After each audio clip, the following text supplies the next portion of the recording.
पण इथं जास्त मंगसुळीमध्ये ऊस तोड जास्ती चालू आहे. याच्यासाठी ह्या रस्त्यावर उतरलेला माणसं आहे. पण पहिला आपल्या मंगसुळी गावामध्ये ऊस तोड बंद केल्याशिवाय आपण कर्नाटक राज्य रहित संघटनेला सपोर्ट केला असे आम्ही सांगू शकत नाही. पहिला आपलं शेतकरी आपल्या गावातला शेतकरी जागा होऊन आपण आपली पहिला ऊस तोड बंद करूया ह्या उद्देशाने आजपर्यंत आज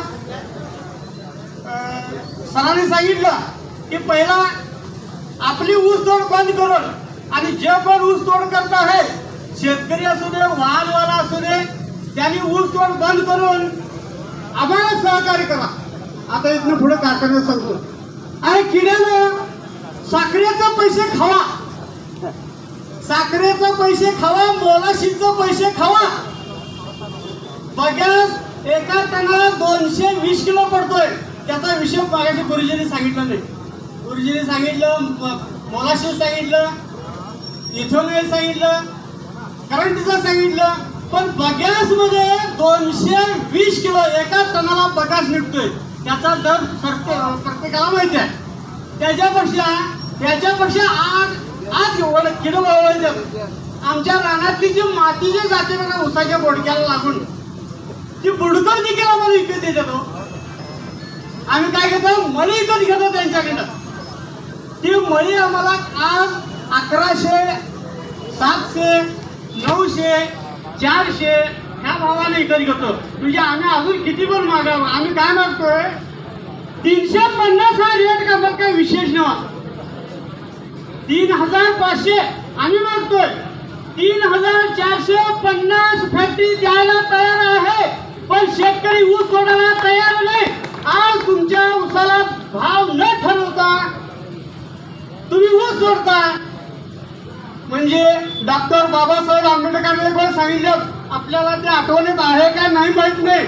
अन्याय करणाऱ्यापेक्षा अन्याय सहन करणारा पुन्हा माहिती नाही. आवाज अन्याय कोणी करताय पण अन्याय सहन करणारा महामूर्ख आम्ही महामूर्ख येतात. का तर आम्ही ऊस देतो तर ते दिवशी बसतात. आपल्या गाडीचं पेट्रोल निघे वाटतं जाऊन संपतंय. ह्याच्यासाठी फॅक्टरी काय करते स्वतः डिझेल देत्या.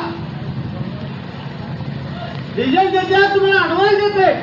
पण आमचं रक्त त्यात किती शिजतंय. त्या ट्रॅक्टरच्या इंजिनामध्ये जेवढं डिझेल जातं की नाही तेवढं त्या ट्रॅक्टरच्या मालकाचं रक्त जात असते.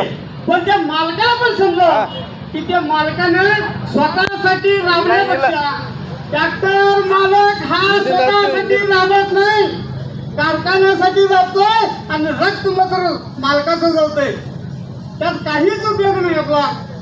आणि आपण एवढं सगळं खटापटीमधून करत असताना 14,000 रुपये टनाला त्याची दर मिळतो. पण आम्ही मागायला 3,500 रुपये.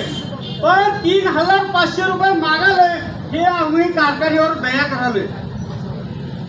एवढी पण करुणा करू नका शेतकरी मित्रांनो.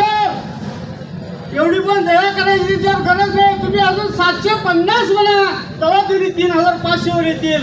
आता तुम्ही कुठं ते बेळगावचे काठीशी सांगत होते मी ऐकलो. काय तर तोडगा काढूया तुम्ही जरा मागे आणि आम्ही जरा मागे येतो. तुम्ही जरा 3,500 या आणि आम्ही काय करतो त्याच्या बरोबर जाग्यावर बसतो. अहो तुम्ही तोडगा करता म्हणजे डीसी साहेब तुम्ही पण शेतकऱ्याची औलाद आहे. तुम्ही शेतकऱ्याची औलाद आहे. या भारत देशामध्ये जन्मलेला प्रत्येक नागरिक हा शेतकरीच आहे. हा देश कृषी प्रधानशील देश आहे. आणि या देशामध्ये जगत असताना आपलं शेतकऱ्याचं लागतं काय नमुना जगतोय आणि शेतकऱ्याला काय त्रास होतोय. अरे पाटाचं 4 लाईन सोडतोय. कोण उठलं काय पाटाचं 4 लाईन सोडताना शेतकऱ्यांनी किती उठावं लागते. 3.5 लाख उठावं लागते. ना आंघोळी ना झळका ना नाश्ता ना चहा. यासमोर येशी समोर जाऊन बसलेली चहा येतोय नाश्ता येतोय आणि वर फॅन लागतोय. आम्हाला फॅन देवा